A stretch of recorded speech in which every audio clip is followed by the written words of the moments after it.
Social sites का ज़माना है। सब फेसबुक पे और इंस्टाग्राम पे और पता नहीं कहाँ कहाँ पे लाखों लाखों करोड़ों, और हर कोई लिख रहा है, हर कोई बोल रहा है, हर कोई अपने आप को विशेषज्ञ मान रहा है। और विशेषज्ञ अहंकार तो खेल कैसे करता है, अहंकार का तो मामला ही ऐसा है। साहित्य की बात आ जाए तो वह अहंकारी तो शेक्सपियर से अपनों को छोटा नहीं माने, और भले उसको 4 लाइन लिखते नहीं आए। तो चल रही है आपाधापी दौड़ा भागी। ओशो के लिए भी लोग लिख रहे हैं, बोल रहे हैं। कितनी सारी बातें दिन भर ओशो के लिए।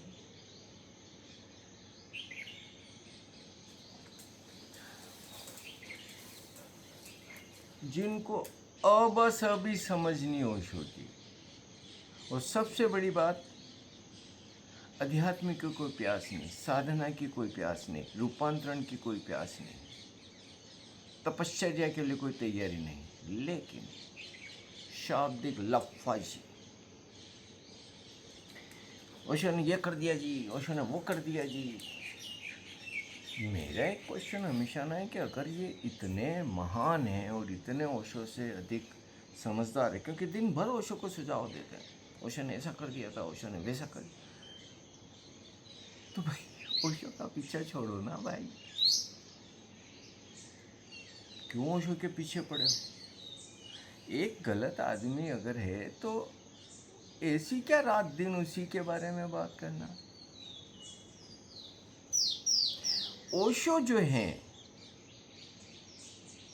वो संबुद्ध है, एक संभावना मनुष्य जाति के लिए, जिसको रूपांतरित होना है, जिसको अपने स्व को जानने के लिए कोई प्यास है, उनके लिए ओशो है।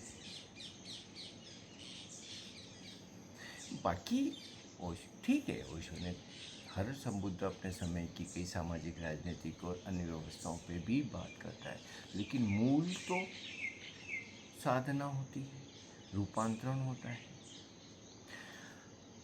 अब ओशो को गए आज 35 साल से ज़्यादा हो गए। सामाजिक, राजनीतिक, अन्य कई चीज़ें बदल चुकी हैं, कई हालात बदल चुके हैं। ओशो होते तो आज वो भी कई चीज़ों को नए रूप में देखते, नए रूप में अपनी बात कहते, क्योंकि ओशो जीते जी हमेशा ना अपनी बातों को बदलते चले गए। समय काल, स्थिति, परिस्थिति के अनुसार वो विचारों को बदलते चले गए। कभी किसी एक विचार का समर्थन किया तो दूसरे दिन दूसरे विचार का। यही एक बुद्धिजीवी करता है, यही एक सोचने समझने वाला व्यक्ति करता है, यही एक संवेदनशील, यही एक इंटेलिजेंट व्यक्ति करता है। जड़ थोड़ी होता है, जड़ तो मूर्ख होते हैं, गंवार होते हैं। तो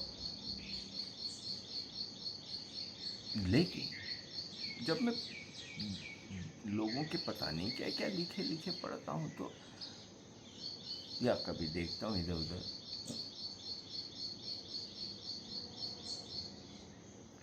हैरानी तो ये होती है कि जिस व्यक्ति को अब अभी ओशो का पता नहीं, वही कुछ का कुछ हाँ किया जा रहा है और अपना अर्थ दिए चले जा रहे हैं बातों की। और इसी में कुछ शातिर लोग भी आ गए जिन्हें अपनी दुकानें खोल ली। ओशो को पढ़ा, शुरू हो गए, उनको लगा कि यार ये तो, और उनको भी शिष्य मिल, क्योंकि ये तो बात सालों पहले हिंदी प्रवचन में ओशो ने कह दी थी कि बस बोलना शुरू कर दो, गली मोहल्ले में यहाँ पे तो लोग तैयार बैठे हैं शिष्य बनने को, चेले बनने को। और राजनेता के अगर करोड़ों करोड़ों अंधभक्त हो सकते हैं, तो 1500 तो सबको मिल जाते हैं, सबको मिल रहे हैं। कुछ पैसे वाले भी मिल जाते हैं जो थोड़ा पैसा भी लगाते, तो अब ठीक है, चल रहा है एक धंधा, कई लोग धंधे चला रहे हैं। और मैं कह सकता हूँ कि धर्म के नाम पे धंधा करना, या धर्म के नाम पे लोगों का शोषण करना, या धर्म के नाम पे लोगों को बेवकूफ़ बनाना, ये अच्छी बात तो नहीं है, इसे इंसानियत तो नहीं कह सकते। ये एक बहुत घिनौना काम है, क्योंकि किसी के आप इमोशंस के साथ खेल रहे हो, ये नहीं किया जाना चाहिए। लेकिन जो शातिर होते हैं, गुंडे होते हैं, क्रूर होते हैं, मानसिक विकृत होते हैं, उनको इन सब बातों से क्या परवाह पड़ती है। उस वजह से जबले टोपे पहन के और कुछ भी उनको शर्म नहीं आती। इंसानियत की तो उनसे क्या बात करोगे। लेकिन अब चल रहा है, दौर है, सब कुछ होता क्या है कि इन सब से एक ऐसी आबो हवा बनने लगती है कि जैसे ये जो फूहड़ है, मानसिक विकृत लोग, ये सच बोल रहे हैं, ये सच नहीं बोल रहे। ये अपनी कुंठाएं, अपनी पीड़ाएं, अपनी तकलीफें ओशो पे थोप रहे हैं। अब ओशो ने तो किसी की कभी जवाबदारी ली नहीं, कहा भी नहीं उनने। अगर किसी के जीवन में अच्छा नहीं घट रहा है या अच्छा घट रहा है, जो भी है, तो वो व्यक्ति खुद जिम्मेदार है उसके लिए। तो ओशो हमेशा ना यही बात करते रहे। लेकिन मन चालाक होता है, अहंकारी मन। ये कैसे मान ले कि मेरे में कोई कमी है, वो हमेशा ना दूसरों में। खुद का चेहरा विकृत है, भद्दा है, बदसूरत है, और आईनों में गलतियां निकालते रहेंगे। ओशो तो एक आईना है और उनमें गलतियां निकालते रहते हैं। और फिर शीला जैसे लोग मिल जाते हैं, उसकी अपनी समस्याएं थी। और जिन लोगों को गंदगी में ही रस लेना है, उनको तो शीला जैसी व्यक्ति सही मिलेगी, सही लगेगी, स्वाभाविक ही तार्किक बात भी यही है। उनको तो वो हर व्यक्ति सही लगेगा जो ओशो की बुराई करता है, जो ओशो में कमी निकालता है, क्योंकि उनका भी मकसद यही है कि ओशो में कमी निकाली जाए। क्योंकि उनको अपना चेहरा भद्दा लग ही नहीं रहा है, उनको ओशो का चेहरा भद्दा लग रहा है। और ऐसे लोग बहुत मिल जाते हैं जो ये इस तरीके की बातें करने लगते हैं। अब अगर किसी को यही पता नहीं चल रहा है कि बुद्धत्व होता क्या है, संबुद्ध होना होता क्या है, हमने ओशो की वो दिव्यता और भव्यता देखी। हमने देखा है कि देह के भीतर वो जब घटना घटती तो कैसा अद्भुत अनुभव होता है। ओशो का प्रसाद, ओशो की शांति, ओशो का आनंद, उनके आसपास एक पवित्र लोग। लेकिन जो मानसिक विकृत लोग हैं, वो थोड़े ही उसको महसूस कर सकते हैं। अगर ऐसा कोई महसूस कर सकते होते तो किसी को जीसस को सूली देने की क्या ज़रूरत थी, शुक्रात को जहर देने की क्या ज़रूरत थी। क्योंकि इतने क्रूर लोग होते हैं, मानसिक विकृत लोग होते हैं, उनमें वो दिव्यता भव्यता दिखती नहीं है। ऐसा ही ओशो के साथ भी हुआ। अब होता क्या है कि एक सड़ा आचार है, नाम तो मैं उसका नहीं लूँगा, क्योंकि मैं किसी का नाम लूँ, मेरी नज़र में उतना पात्र हो, तो मुझे तो इस सड़े अचार का तो नाम कभी भी नहीं ले सकता। अशांत प्रशांत पता नहीं क्या नाम है इसका। अब इसको मैं अक्सर कभी मैं तो कह रहा, आज तक मैंने इसका कोई वीडियो वगैरह नहीं देखा, और यूट्यूब पे भी मैं तो रिपोर्ट करता रहता हूँ भी इस ढक्कन के मेरे इसमें मत डालो, तो मेरे आते भी नहीं उसके क्लिप्स। लेकिन कभी कभी पॉडकास्ट मैंने फेसबुक पे देखी। अब ये ढक्कन, ये फूहड़, अब एक दिन मैं पॉडकास्ट में देख रहा था, वो बता रहा था जी कृष्णमूर्ति ऐसे हैं, ओशो वैसे हैं, ओशो बिगनर्स के लिए हैं, कृष्णमूर्ति उसके लिए है। भैया तू कौन ऐसा महान हो गया जो तू कृष्णमूर्ति और ओशो को जज कर रहा है। 6 लोंडे तेरे आसपास आने लग गए तो अपने आप को तो इतना महान मानने लग गए, तू कृष्णमूर्ति और ओशो को जज करेगा। वो तो बिगनर्स के लिए हैं, वो उनके लिए हैं, उनके लिए हैं। लेकिन अब दौर चल रहा है, पॉडकास्ट और वो टीवी चैनल्स पर सब तो वो चला जाता है, और पता नहीं क्या क्या। और जो बातें खुद मैंने कल सुन रहा था कि वो क्यों ओशो को पढ़ता रहा है, असल में ओशो को पढ़ के कई शातिरों के दिमाग चले, इसका भी दिमाग चल गया, और तो जमा ली इसने दुकानदारी। और मुझे लगता है कि करे ये तो होना शायद आज की दुनिया जैसी है, भोगवादी और बहुत ज़्यादा सांसारिक, उसमें ये सब काम होंगे, तो मुझे कोई इसमें बुराई नहीं लगती है। लेकिन बुराई इसमें ये होती है कि ये जब ओशो का इंटरप्रिटेशन बहुत ही गंदा और भद्दा करने लगते हैं। इनके तो खुद ओशो के कते समझ में नहीं आया, लेकिन ये और लोगों को भी भ्रष्ट कर देते। और ओशो ने ये बात कही कि दुनिया में बड़े से बड़ा पाप जो है वो ये है कि किसी को साधना की राह से पच्युत कर देना, और ये कर रहे हैं सारे।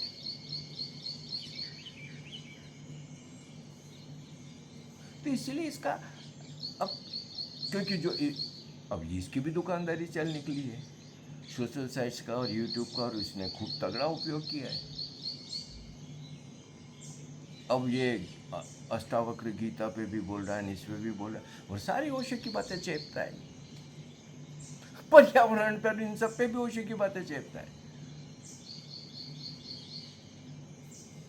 अरे भाई तू चेप मैं ये कहता हूँ कि अगर ये शैलेंद्र के कुछ घट गया है, या अरुण, या जो भी कुछ इस तरीके के लोग हैं, या जितने भी दूसरे क्या नाम लूंगे, अगर वो इतने महान हो गए, ग्रेट, मैं प्रशंसा करता हूँ, तारीफ करता हूँ। ओशो का पीछा छोड़ो यार, ओशो का नाम मत लो, ओशो का फोटो मत लगाओ, ओशो की माला मत पहनो। ये सड़ा आचार क्यों बार बार ओशो ओशो करता रहता है? हर दूसरे दिन ओशो पे कुछ न कुछ वो पहनने लगता है। मत बोलना तू, जब ओशो तो बिगनर्स के लिए, तू तो बहुत बियॉन्ड हो गया सब चीज़ों के, तो फिर बार बार ओशो पे तेरे को बोलने की क्या जरूरत पड़ जाती? तो यस भाई, ओशो ने तो स्पष्ट ही हमेशा ना कहा अपने काम के लिए कि उनकी काम की जगह पे किसी दूसरे का फोटो, दूसरे का नाम नहीं आएगा। वो जिसको जो करना है करे, लेकिन फिर ओशो के नाम का, ओशो के फोटो का उपयोग ना करे। सिंपल सी बात है यार, इतना सा भी कदर तुम नहीं कर पा रहे हो यार। ओशो कितनी बार कहते हैं कि मैं पूरे अतीत के खिलाफ खड़ा हूँ, वो एक नई शुरुआत की बात करते हैं। और कल मैं एक शैलेंद्र का पोस्टर देख रहा था, अरे यार क्या कर रहे हो भाई शैलेंद्र, यार क्या कर रहे हो यार, कहाँ तुम वापस से ओशो को कौन कौन से ज्ञान यज्ञ और ये और वो में डाल रहे हो। मेरी नज़र में ओशो ने को किसी ने जहर दिया, जैसा कि ओशो कहते हैं कि अमेरिका में उनको जहर दिया गया, वो गुनाह इतना बड़ा गुनाह नहीं जो ये सारे पाखंडी कर रहे हैं, क्योंकि उसने तो सिर्फ ओशो की देह को मारा, कुछ साल आगे के पीछे देह को तो जाना था, लेकिन ये ओशो की आत्मा को मार रहे हैं, ये ओशो के संदेश में जहर मिला रहे, ये बड़े हत्यारे हैं।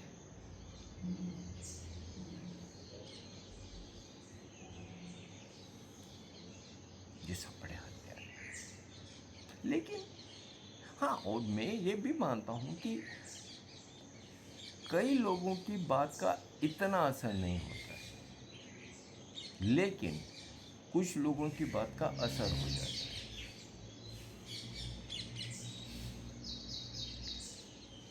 तो जिनका बात का असर होता है वो ज़्यादा बड़े गुनाहगार हो जाते हैं।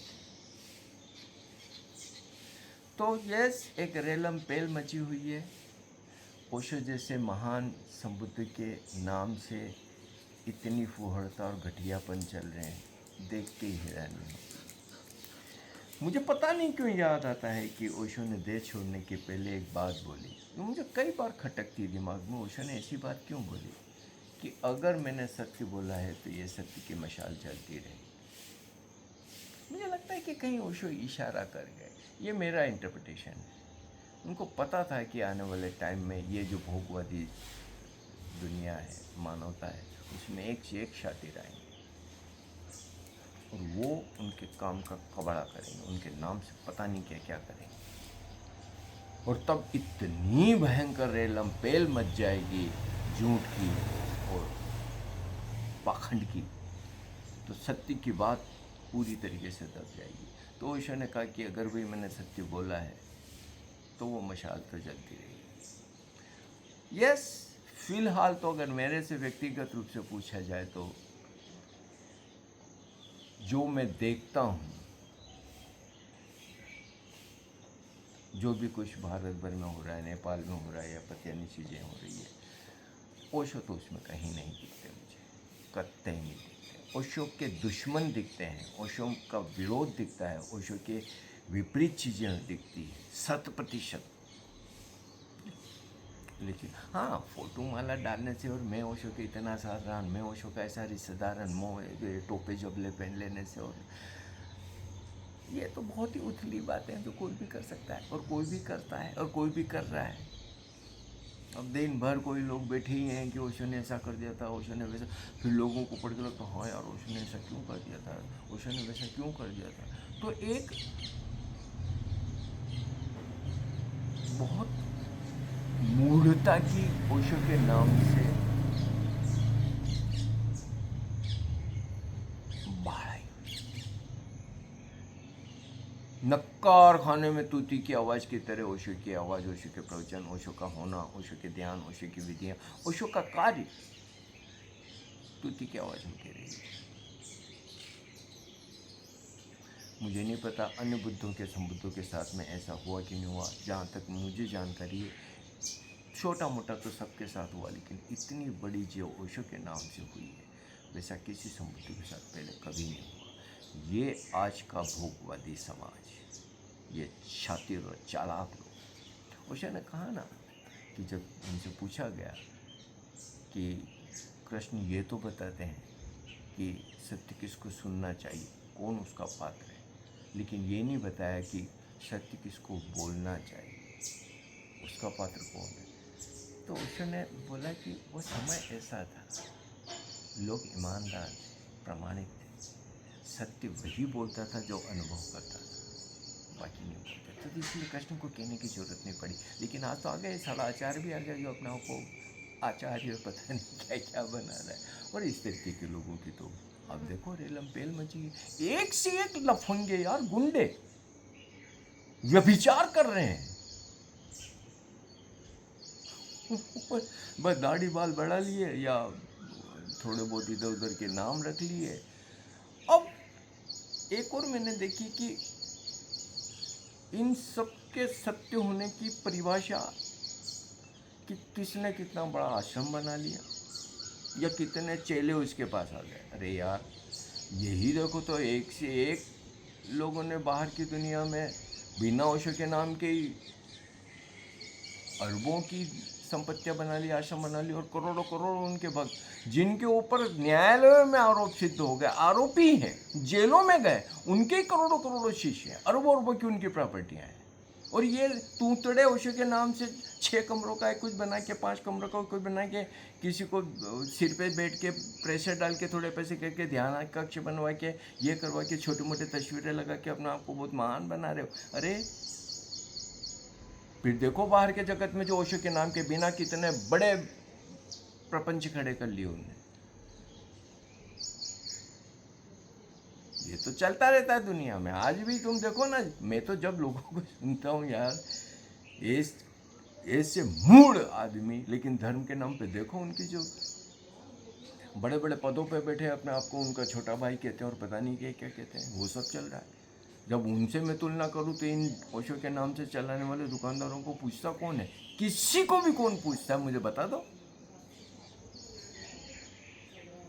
किसी ने भी ऐसा कौन सा उखाड़ लिया?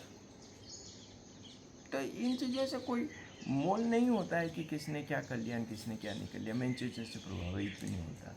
तो यस, ओशो के नाम से जो कुछ चल रही है गंदगी, चाहे सोशल साइट्स पे, चाहे सब तरफ, वो दुर्भाग्यपूर्ण है। वो नहीं होना चाहिए, कतई नहीं होना चाहिए। और पर क्या कर सकते हैं, मैं तो सिर्फ बोल सकता हूँ और मैं बोलता रहूँगा, ताकि जो 4 लोगों को भी अगर मेरी बात की जानकारी मिलती है और अगर उनके बात समझ आती है, जैसे कि हमारे बहुत अच्छे मित्र ने मेरे लिए भी लिखा कि आपके अनुभवों से जब लोग सुनते हैं तो कई लोगों को भटकाव से बचाया जा सकता, आप बचा रहे हैं। अगर मैं कर सकता हूँ और आने वाले समय में भी अगर ये मेरी बोली हुई बातें लोग सुनते हैं तो मैं तो बोलूँगा ओशो हमारे समय के सबसे बड़े संबुद्ध हैं। अगर ध्यान करना है, आत्म रूपांतरण करना है, साधना करनी है, तपश्चर्या करनी है, तो ओशो है। ओशो ने किसी सांसारिक चीज़ों का ठेका नहीं लिया, किसी का भी। ओशो तो अध्यात्म के लिए। जब ओशो से किसी बारे में बात हुई थी तो ओशो ने कहा मेरा कोई रस नहीं इन सब बातों में, मेरा सिर्फ और सिर्फ रस ध्यान में है। मैं तुम्हारी इन सब बातों पे बोलता हूँ कि भाई तुम्हारी ये सारी समस्याएं सुलझे तो तुम ध्यान की तरफ आओगे। तो बोले मैं बोलता भी हूँ तुम्हारे रिश्तों के ऊपर, ऋण के ऊपर, उनके ऊपर, तो मेरा तो मकसद ये होता है कि तुम इन सब चीज़ों से निपटो तो ध्यान की तरफ आओ। ओशो से जब मनीषा ने एक बार पूछा कि आपका मैसेज क्या है, तो एक ही शब्द में ओशो ने जवाब दिया, ध्यान। जिनको ध्यान करना है वो ओशो के पास है, जिनको ध्यान नहीं करना है वो करते रहे। ध्यान के अलावा ओशो के होने का कोई अर्थ नहीं। हमारे चैनल को सब्सक्राइब करिए, लाइक करिए, शेयर करिए, प्लीज़ प्लीज़ प्लीज़।